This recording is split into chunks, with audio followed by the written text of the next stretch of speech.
할렐루야. 우리가 사순절 네 번째 주일을 보내고 있습니다.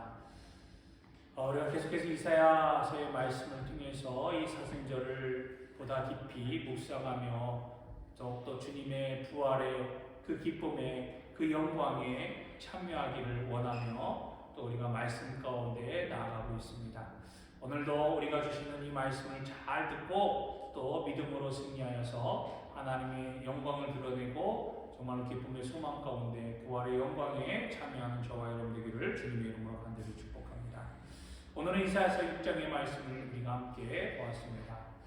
그런데 우리가 6장의 말씀을 보면, 특별히 또 이사야서의 말씀을 보면 다른 성경과는 조금 다른 분위기나 다른 모습들이 기록되어져 있는 것을 보게 됩니다. 오늘 봉독한 이 6장의 말씀은 우리가 잘 알고 있듯이 이사야가 하나님 앞에 소명을 받는 장면이 기록되어져 있습니다. 그런데 여러분들, 선지자가요, 사명을 받을 때 보통 그 선지서를 쓸 때 어떻게 기록되어져 있습니까? 초반에 그 선지자가 하나님으로부터 나는 사명을 받아서 이 사명을 받은 이 일들을 하기 위하여 이 사명을 감당한다라고 하는 그 기록들을 먼저 앞부분에 기록하고 있는 것을 보게 됩니다. 그런데 오늘 이사야서는요, 이사야가 받은 그 사명, 그 소명에 대해서 6장에 기록되어져 있는 것을 우리가 보게 됩니다. 보통 앞서도 말씀드린 것처럼 선지자들이 사명을 받아서 내가 이런 사명을 받았기에 나는 이렇게 이 사명을 이루기 위해서 일을 행합니다 라고 자기의 사역을, 자기의 사명을, 자기의 소명을 나타내고 알려주고 공포하고 있는 반면에 이사야서는 그렇지 않습니다. 왜 그럴까요? 이 부분에 있어서 많은 이제 성경을 연구하는 많은 학자들이나 성서학자들이나 신학자들이 의구심을 품고 있지만, 무엇보다도 중요한 것은 이사야를 통해서 하나님께서 받은 이 소명과 이 사명을 우리가 살펴볼 때에 왜 하나님께서 이사야서를 통해서 왜 이사야의 사명을 조금 나중에 기록하게 하셨는지에 대해서 우리가 알 수 있을 거라고 저는 믿습니다. 왜 그렇습니까? 이 6장의 말씀을 쭉 살펴보면 이사야가 받은 사명에 대해서, 소명에 대해서 기록되어져 있는데 그 내용이 심히 충격적이라고 하는 거예요. 여러분, 우리가 하나님께서 받은 소명, 하나님께서 주신 사명들을 선포했던 선지자들이나 또 예언자들이나 이 사명자들이 주로 어떤 말씀을 선포합니까? 회개하고 돌아와라. 그러면 하나님께서 너희들을 어떻게 회복시켜 주시겠다라고 하는 메시지를 선포하고 있지 않습니까? 왜? 하나님께서 구원을 주시기 위해서, 우리를 사랑하셔서 우리를 살리시기 위해서 선지자들을 보내고 예언자들을 보내고 사명자들을 보냈음을 우리에게 말씀해주고, 또 우리가 그렇게 알고 또 그렇게 우리가 기억하고 있습니다. 그런데 결론적으로 말씀드리면 이 이사야의 사명은요, 다른 선지자들이나 다른 사명자들과는 다르다라고 하는 겁니다. 한마디로 말해서 이사야가 받은 소명은요, 어떤 소명이냐면 이스라엘 백성들이 더 이상 회개하지 않도록 하라고 하는 거예요. 하나님께로 못 돌아오게 하라는 겁니다. 회개하지 말고 너희들이 그냥 죄 가운데 남아있으라고. 아니, 회개하고 싶은 이스라엘 백성들이 있다 할지라도 그 이스라엘 백성들을 더 이상 회개의 자리로 나오지 못하게 하라고 하는 겁니다. 회개를 막으라고 하는 거예요. 여러분 생각해 보세요. 지금까지 우리가 알고 있는 하나님, 사랑의 하나님, 구원의 하나님, 능력의 하나님, 생명의 하나님입니다. 우리를 사랑하셔서 끊임없이 우리가 돌아오기를 기다리고 계시는 하나님이셨어요. 근데 이사야 선지자가 받은 소명이 무엇이라고요? 회개하지 못하도록 방해하라고 하는 겁니다. 막으라고 하는 거예요. 여러분, 이 소명을 들었을 때 얼마나 황당했겠습니까? 아니, 다른 선지자들은 회개하고 구원을 선포하고 돌아오라고 하는데 하나님 왜 나한테는 이스라엘 백성들이 지금 죄 가운데 빠져 있는데 하나님이 심판하신다고 하셨는데 돌아오라고 하시는 게 맞지 않습니까? 회개의 자리로 나오라고 하신 게 맞지 않습니까? 그런데 왜 돌아오지 못하도록, 회개하지 못하도록 막으라고 하십니까? 라고 반문하지 않겠습니까? 이사야가 받은 사명, 또 그 사명을 받았을 때 이사야 선지자도 방금 말씀드린 것처럼 너무 황망하고 황당하고 어느 때까지 그런 사명을 감당해야 됩니까? 라고 하나님 앞에 질문하는 장면이 오늘 6장에 기록되어 있는 것을 보게 됩니다. 근데 만약에 여러분 생각해 보십시오. 이사야가 받은 사명을 이사야서를 읽는 우리들이, 오늘날 이사야서를 읽는 우리들이, 또 앞으로 읽는 우리의 자녀들이, 또 우리 다음 세대들이 이사야서를 딱 봤을 때 하나님께서 하나님은 구원의 하나님이시고 능력의 하나님이시고 사랑의 하나님이시고 우리를 회개의 자리로 오게 하시는, 끊임없이 우리에게 그 죄 가운데서 나오라고 선포하시는 하나님이신데 왜 이사야 선지를 통해서 회개를 막으라고 하시지? 어떻게 이런 사명을 주시지? 이런 소명을 왜 주시지? 라고 반문하지 않겠습니까? 그래서 하나님은 이사야 선지자에게 사명을 주시고 소명을 주시기 전에 지금 이스라엘 백성들이 어떠한 상황이었고 하나님께서 그동안 어떻게 이스라엘 백성들을 향해서 오셨는지에 대해서 1장부터 5장까지의 말씀을 통하여 계속해서 우리들에게 말씀해 주시고 설명해 주셨다고 하는 거예요. 그래서 결국에는 어떻게 해요? 이사야가 받은 이 사명이 왜 이 사명을 줄 수밖에 없었는지, 왜 이스라엘 백성들이 회개하지 못하도록 하셨는지, 왜 이런 사명을 감당하게끔 하셨는지에 대해서 우리가 다는 알 수 없지만 또 조금이라도 이해할 수 있도록 하나님께서 우리에게 그러한 은혜를 주셨다라고 하는 거예요. 이사야서를 읽는 우리들에게. 여러분, 반대로 말씀드려서 하나님은요 끊임없이 하나님의 은혜를 계속해서 부어주고 계시고 우리를 참고 기다리고 계시지만 그 기다림도 하나님 앞에서는 우리가 돌이키지 않고 계속해서 죄악 가운데 있다면 우리는 아무리 우리가 회개하고 돌이키려고 한다 할지라도 심판의 자리를 벗어날 수 없다라고 하는 사실을 우리에게 말씀해 주고도 있는 것과 마찬가지입니다. 그러므로 우리가 이사야서를 읽을 때 이런 하나님의 은혜에, 하나님의 사랑에, 하나님의 그 주권에 대해서 흔들리지 말아야 되는 거예요. 왜? 하나님은요 끊임없이 우리가 돌아오기를 지금도 원하시고 계세요. 지금도 우리에게 바라고 계시는 겁니다. 끊임없이 말씀을 통해서 회개하는 자를 막으라고 하는 그 내용도요 하나님께서 온전히 이스라엘 백성들을 심판하시고 완전히 진멸하시겠다라고 하신 게 아니라 너희들 안에 있는 그 뿌리 깊은 이 죄악성의 모습, 죄된 모습들을 다 사그러뜨리고 다 없애버릴 때까지 너희들을 심판하시고 깨끗하게 하신 후에 다시금 거룩한 자의 모습으로 회복시켜 주시겠다라고 말씀하고 있는 모습이 바로 6장에 기록되어져 있다고 하는 겁니다. 여러분, 이미 우리는요 이사야서 1장부터 4장까지의 말씀을 통해서 하나님이 이스라엘 백성들에게 또 하나님의 사람들에게, 하나님의 자녀들에게 어떻게 행하셨는지를 우리에게 끊임없이 말씀해 주고 있어요. 돌아오라, 참고 너희들은 악의 길에서 떠나라. 너희들이 이렇게만 한다면, 너희들이 돌아오기만 한다면, 하나님 앞에 온전히 서게 된다면 너희들 모든 죄악들을, 모든 잘못들을 내가 어떻게 하겠다? 용서해 주시겠다라고 끊임없이 말씀하고 계시지 않습니까? 그렇게 1장부터 4장까지 그 말씀을 계속적으로 반복하고 계시는 거예요. 이스라엘 백성들이 지금까지 해왔던 그 하나님의 백성들이 지금까지 해왔던 그 행악의 모습들, 그럼에도 불구하고 하나님은 끊임없이 참고 기다리시면서 그 은혜를 주시겠다라고 계속 말씀해주고 있어요. 그런데 5장의 말씀에서 하나님은 포도원 비유를 통해서 그 모든 노력들이 더 이상 하나님의 자녀들, 이스라엘 백성들이 그냥 두면 안 되겠다. 더 이상 그냥 참고 기다리기에는 더 이상 안 되겠구나라고 하는 사실을 말씀해 주면서 이제 그 잣대로 심판하시겠다라고 하는 것을 우리에게 말씀해 주고 있는 겁니다. 5장의 말씀 우리가 보진 않았지만 포도원의 비유가 기록되어져 있어요.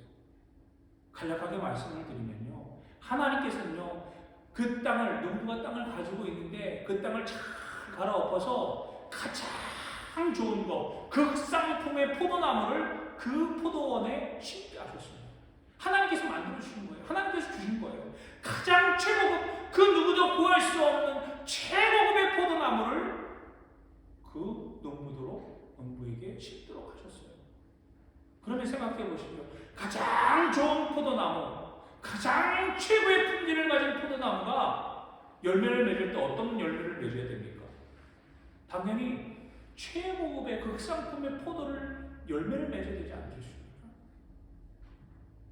그런데 그 농부가 아무리 애쓰고 수고한다 하여도 그 열매가 어떤 열매였냐? 들포도나무밖에 열리지 않는 거예요. 가장 좋은 것을 주셨음에도 불구하고 그 결과물은 가장 최악의 것, 사람이 먹지 못할 그런 최악의 품질로 열매를 맺게 되었다고 하는 거예요. 그러니 더 이상 하나님이 참지 못하고, 이제는 기다릴 수 없고 심판해야 되겠다. 그 포도원의 망들을 다 허물고 온갖 사나운 짐승들, 온갖 외부 세력들이 그 포도원들을 다 짓밟도록 황폐하게 만들도록 하시겠다라고 5장에 선포하고 계시는 거예요. 그러면서 6장에 이사야 선지자에게 소명을 주고 계시는 겁니다. 이 소명의 내용에서 우리가 너무나도 잘 알고 있는 말씀이 나오지 않습니까? 이사야 선지자를 불렀을 때 하나님께서 말씀하십니다. 내가 누구를 보낼고 라고 말씀하실, 그런 말씀을 이사야가 들었을 때 어떻게 했다고요? 이사야 선지자가 주여 나를 보내소서 라고 이야기하는 것을 보내야 됩니다. 8절의 말씀에 보니까 우리가 분노까지는 않았지만 내가 또 주의 목소리를 들으니 주께서 이르시되 내가 누구를 보내며 누가 우리를 위하여 갈고 하시니 그때 내가 이르되 내가 여기 있나이다 나를 보내소서 하였더니 라고 말씀하고 계세요. 주님께서 한탄하시면 내가 누구를 보낼까? 내가 우리를 위하여 누구에게 하나님의 사명을 맡길까? 라고 했을 때 이사야가 그 말을 듣고 주님 제가 여기 있습니다. 저를 보내시옵소서. 내가 가겠습니다. 라고 하나님의 사명 앞에 불붙는 열정으로 그 은혜를 받고서 그는 가겠다라고 선포하는 것을 보게 됩니다. 그런데요, 이사야가 그렇게 고백했던 것은 사명을 알기 전이었습니다. 하나님께서 그에게 사명을 주시기 전이었어요. 그런데 더 중요한 사실은 무엇인가 하면 그 앞에 설명에서 이 말씀에 쭉 보면 하나님께서 어떤 하나님이신지에 대해서 1절부터 쭉 우리에게 말씀해 주고 계시는데요. 이사야는요, 우시야 왕이 죽던 그 해 주전 742년에 소명을 받는 장면, 이 6장에 기록되어져 있는 이 내용이 이제 기록되어 있습니다. 그런데 이사야가 소명 받기 전에 하나님의 영광을 보게 됩니다. 어떤 영광이요? 하나님의 옷자락이 성전을 가득 채우고 주변의 스랍들, 천사들이 하나님을 보좌하고 시중을 드는데 6날개를 가진 이 천사들이 하나님을 시중 들고 있습니다. 근데 그 천사들이 어떤 모습으로요? 6날개를 가지고 있는데 2날개로는 얼굴을 가리고 2날개로는 발을 가리고 있다고 하는 거예요. 여러분 생각해 보세요. 천사들이 하나님을 시중 들고 있는데 시중을 들려면 어떻게 합니까? 직접 하나님이 무엇이 필요한지 어떤 것이 중요한지를 보고서 알아야 되지 않겠습니까? 그런데 감히 이 천사들도 하나님을 바라보지 못하는 거예요. 그 날개로 얼굴을 가리고 그 2날개로는 다리를 펼치면서 자기의 부끄러운, 자기의 연약한, 자기의 모든 것들을 지금 하나님 앞에 덮고 있다고 하는 거예요. 감추고 있다고 하는 거예요. 그런데 그 장면을 누가 보았습니까? 이사야가 보았어요. 여러분 우리가 잘 알고 있다시피 구약 시대에 하나님을 배운다고 하는 것은 어떤 의미가 있습니까? 이제 내가 죽게 되었구나 라고 하는 것과도 마찬가지였어요. 감히 내가 하나님의 얼굴을 본다? 하나님의 인지를 내가 맛본다? 하나님의 얼굴을 내가 대면한다? 라고 하는 것은 이제 내가 죽게 되었구나 라고 하는 것과 마찬가지입니다. 왜? 내 안에 죄가 너무나도 크기 때문에 감히 거룩하신 하나님을 배운다고 하는 것은 내가 더 이상 살 수 없는 그런 자리로 나아가는구나라고 하는 것과도 마찬가지였다고 하는 겁니다.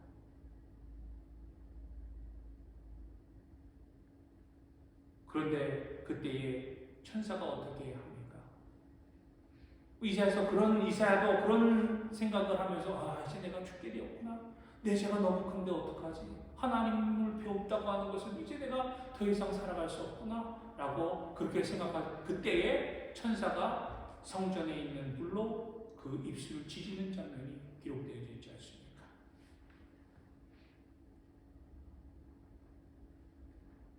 하나님께서 이사야가 지금 나는 이제 죽게 되었구나, 나는 이제 절망이구나 라고 생각할 그때에 천사를 통해서 하나님은 이사야를 치료하시고 지금 회복시키시고 변화시키는 것을 보게 되어집니다. 하나님의 사명을 받기 위하여 무엇보다 먼저 해야 될 것이 무엇입니까? 우리의 죄가, 우리의 모습이 변화되어야 된다고 하는 거예요. 이사야를 통해서 우리가 또 한 가지 깨달을 수 있는 것이 바로 여기 있습니다. 우리가 하나님의 사람이 되겠습니다. 하나님의 사람으로 서겠습니다. 말씀으로 순종하겠습니다. 라고 우리가 선언할 때에 우리에게 필요한 것이 무엇입니까? 우리의 죄가 하나님 앞에 온전히 씻김을 받고 회복되어지고 다시금 변화되어지는 모습이 먼저 일어나야 된다고 하는 사실을 우리에게 말씀해 주고 있는 거예요. 이사야를 통해서 말씀하시고 또 보여주시는 것이 바로 거기에 있는 겁니다. 그리고 왜 스랍들이, 천사들이 성전의 불로 이사야의 입을 대고 그 죄를 씻었습니까? 하나님의 말씀을 선포하고 하나님의 말씀을 전하고 하나님 앞에 그 말씀대로 순종의 모습으로 나가는 이사야에게 있어서 가장 중요한 것은 입의 정함입니다. 말씀을 선포할 때 온전히 하나님의 말씀을 선포하도록 정함을 받아야 되는 거예요. 여러분, 오늘날 우리들의 입술이 얼마나 추악하고 더럽습니까?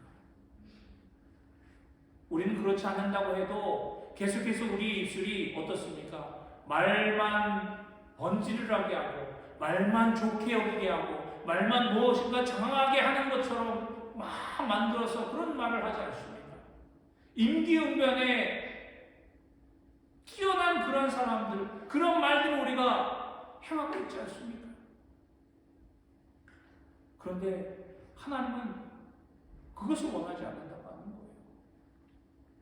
우리의 입술이 무엇보다도 정직한 입술이 되기를 원하신다고 하는 거예요. 오늘 우리가 이 말씀을 통해서 우리의 입술이 정직하게 되기를 주님의 이름으로 간절히 축복합니다. 거짓된 말, 허황된 말, 부도덕한 말, 우리가 그런 말들을 다 벗어버리고 이제 우리가 우리 입술에서 제하여 버리고 온전히 정직하고 선하고 온전한 말만 행할 수 있는 저와 여러분이 되기를 주님의 이름으로 간절히 축복합니다.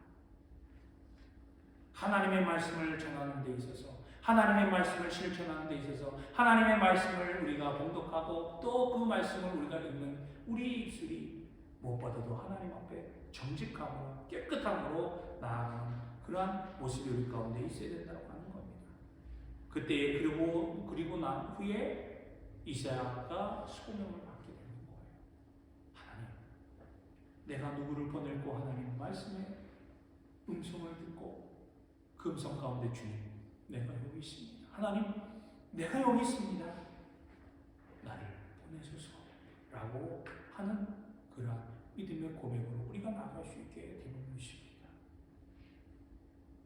여러분, 우리가 하나님 앞에 이렇게 결단하며 나갈 때 때때로 우리 생각과 하나님 이렇게 우리가 사명자로 서게 될 때 이러한 일들을 주시겠지, 이러한 환경을 베풀어 주시겠지, 모든 것이 선하게 역사하겠지, 모든 것이 온전하게 형통하게 되겠지 라고 생각할 때가 얼마나 많이 있습니까? 나는 이제 하나님의 사람이야. 하나님의 사람으로 설 때에 하나님께서 모든 것을 열어주시고 하나님께서 모든 것을 이루어주실 거야 라고 생각할 때가 있다는 겁니다. 그런데 이사야를 보십시오. 앞서도 말씀드린 것처럼 이사야에게 주신 사명이 뭐라고요? 이스라엘 백성들이 회개하는 것을 막으라고 하는 거예요. 이사야의 생각과 너무나도 다르겠습니다. 뜻밖의 정말 너무나도 황망한 그러한 삶을 이사야는 받게 된 것입니다. 그런데 하나님의 편에서 볼 때 하나님은 그것이 당연하다고 말씀하고 계시는 거예요. 왜? 이미 이스라엘 백성들에게 우리가 말씀을 통해서 보았듯이 1장부터 4장, 5장까지의 말씀을 통해서 어떻게 하셨다고요? 하나님은 이미 충분한 기회를 주셨다라고 하는 겁니다. 사랑하는 성도 여러분, 하나님은 우리에게도 이미 충분한 기회를 주시지 않았습니까? 하나님께서 우리가 회개의 자리로 나오시는 것을 막지 않도록 우리가 더욱더 끊임없이 하나님의 말씀 앞에 온전히 나아가는 저와 여러분이 되어야 될 줄로 믿습니다. 오늘 말씀에 보면요, 하나님 앞에 나오는 것, 하나님 앞에 회개의 자리로 돌아오는 것을 막을 때 그 다음에 따라오는 것은 무엇이냐? 바로 심판밖에 없다라고 말씀하고 계시는 거예요. 하나님의 심판, 충분한 하나님의 기회, 하나님의 은혜, 하나님의 사랑을 주셨음에도 불구하고 돌이키지 않고 회개하지 않는 이스라엘 백성들에게 남은 것은 이제 회개뿐이다 라고 하는 것을 말씀해 주고 있는 겁니다. 이사야 선지자는 이 소명을 받았을 때 너무나도 충격을 받았어요. 아니, 하나님 돌아오지 못하게 하고 이제 심판밖에 없다라고 하는 이 메시지를 선포해야 될 텐데, 이 메시지를 내가 언제까지 이스라엘 백성들에게 선포해야 됩니까? 언제까지 이런 사역을 내가 감당해야 됩니까? 라고 했을 때 하나님은 뭐라고 말씀하십니까? 11절, 12절 말씀에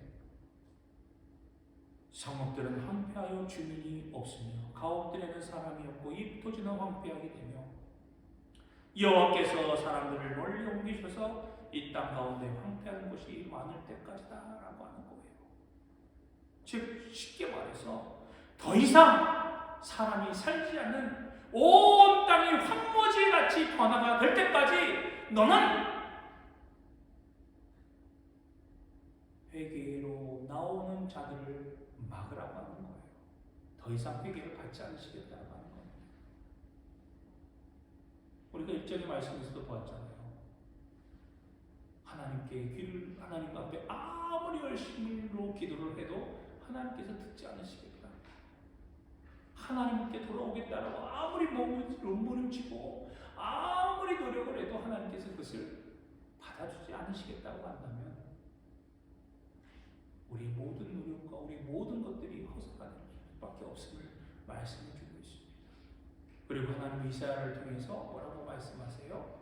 모든 땅이 황무지가 되고 모든 사람들이 없어질 때까지 너는 그 사역을 감당하라고 말씀하고 있습니다. 얼마나 무서운 말씀입니까?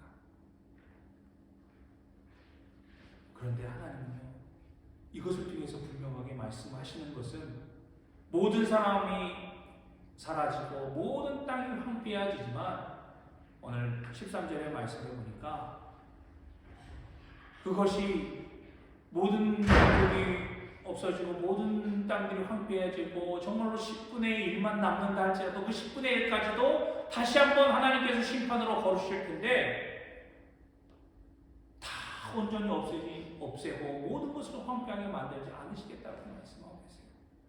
13절의 말씀에 보니까 그럼에도 불구하고 하나님이 무엇을 남겨두신다고요? 구루터기를 남겨두신다고 말씀하고 계세요. 구루터기가 뭡니까? 여러분 요즘 이제 다니시다 보면 산에서 막 골목들을 많이 하잖아요. 골목들을 하면 다 온전히 나무를 어떻게 합니까? 나무를 자를 때 온전히 뿌리채까지 뽑지 않아요. 뿌리채 뽑지 않고 어떻게 합니까? 뿌리 부분의 밑동을 살짝 남겨두잖아요. 이것이 바로 구루터기라고 하는 겁니다.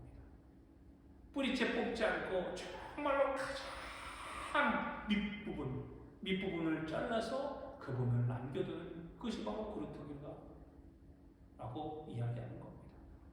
즉 모든 백성들, 모든 인류, 모든 민족들이 사라진다 할지라도 하나님은 그 중에서 구루터기를 남겨두신다라고 하는 거예요. 그 구루터기 중에서도 10분의 1 남게 되면 아주 극소수가 남게 되잖아요. 그 극소수가 어떻게 된다고요? 바로 하나님의 거룩한 씨가 된다고 하는 겁니다.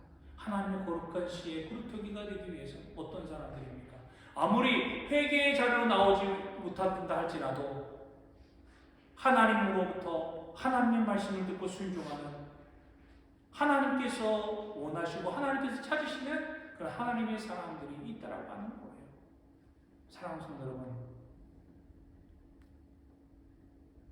아무리 이스라엘 백성들이 죄악 가운데 빠지고 자기 욕심을 채우면서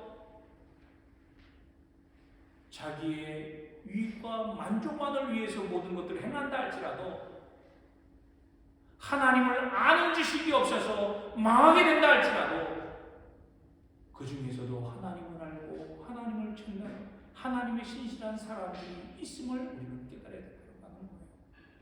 오늘 우리가 예배드리는 의 예배, 또 우리의 예배 가운데 참석한 여러분들, 하나님을 아는 지식으로 충만하여져서 정말로 우리가 어떤 환경과 어려움이 있다 할지라도 하나님이 우리와 함께 하심을 믿고 그 믿음으로 살아가는 우리의 그 믿음이 하나님이 보시기에 거룩한 그루터기가 될 수 있다고 하는 사실을 여러분 믿으시기 바랍니다. 비록 적은 숫자이지만 그 남은 자들로 하나님은 다시금 거룩한 이스라엘을 일으켜 세우시고 하나님의 나라를 세우시겠다라고 약속해 주고 계심을 여러분 믿으시기 바랍니다. 왜? 하나님의 거룩한 나라, 하나님의 거룩한 백성들이 온전히 서기 위해서는 이전에 있던 모든 죄악된 모습들이 다 어떻게 되어야 되겠습니까? 다 지어져야 되기 때문입니다. 그러기에 하나님은 심판하시겠다고 말씀하고 계시는 거예요. 이미 기회를 주고 너희들도 거룩한 시, 거룩한 자녀, 거룩한 백성이 되기 위하여 우리에게 그렇게 많은 기다림과 우리에게 그런 사랑과 은혜를 베풀었음에도 돌이키지 않는 자들을 이제 심판의 길로 내모시고 남은 자들을 통해서 거룩한 자의 모습으로, 하나님이 찾으시는 자의 모습으로, 온전한 믿음을 가진 자의 모습으로 하나님께서 그들을 통해서 하나님의 나라, 하나님의 영광을 나타내 주시겠다고 말씀하고 계시는 겁니다. 사랑하는 성도 여러분, 오늘 우리가 사순절을 보내면서 정말 하나님이 찾으시는, 하나님께서 남겨두신 거룩한 이 땅의 그루터기가 되기를 주님의 이름으로 간절히 축복합니다. 하나님의 말씀에 순종하고 하나님을 더욱더 깊이 묵상하고 하나님을 아는 지식으로 더욱더 충만하여져서 우리의 입술이 거룩한 입술로, 정직한 입술로, 온전히 선을 행하는 입술로, 또 우리의 행실이 하나님이 원하시는 뜻대로 우리가 살아가는 그런 믿음의 모습으로 우리가 나아갈 때 이 땅의 거룩한 그루터기가 되어 하나님의 영광에 참여하는 은혜를 누리게 될 줄로 믿습니다. 사랑하는 성도 여러분, 오늘 본 이 6장의 말씀이 어찌 보면 이사야 전체적인 말씀의 그러한 흐름들을 우리에게 알게 해주는 말씀입니다. 이사야가 소명받았고 하나님께서 어떤 목적과 뜻을 가지고 이사야에게 그런 소명을 주셨는지, 오늘도 우리가 삶을 살아가면서 우리도 어쩌면 이사야와 같은 그런 소명을 받은 사람들입니다. 아무리 이 환경과 이 세대가 어떻게 변화가 된다 할지라도 우리는 그 가운데서도 우리가 믿고 따라야 할 오직 한 분, 유일한 한 분, 하나님. 그 하나님께서 우리에게 주신 말씀을 붙잡고 말씀을 더욱더 깊이 묵상하며 하나님의 뜻 가운데 거룩한 그루터기로 살아가는 저와 여러분 되기를 주님의 이름으로 만들어 축복합니다. 그래요, 이 사순절을 정말로 믿음으로 잘 지키고 이겨내서 우리 부활의 기쁨, 부활의 영광에 온전히 우리가 함께 참여하고 하나님의 그 놀라우신 은혜와 축복을 누리며 우리를 통해서 많은 일이 더욱더 기쁨을 누리고 하나님의 나라로 돌아오는, 하나님의 자녀로 나오는 귀한 축복을 누리는 저와 여러분이 되시기를 주님의 이름으로 간절히 축원합니다. 기도하겠습니다.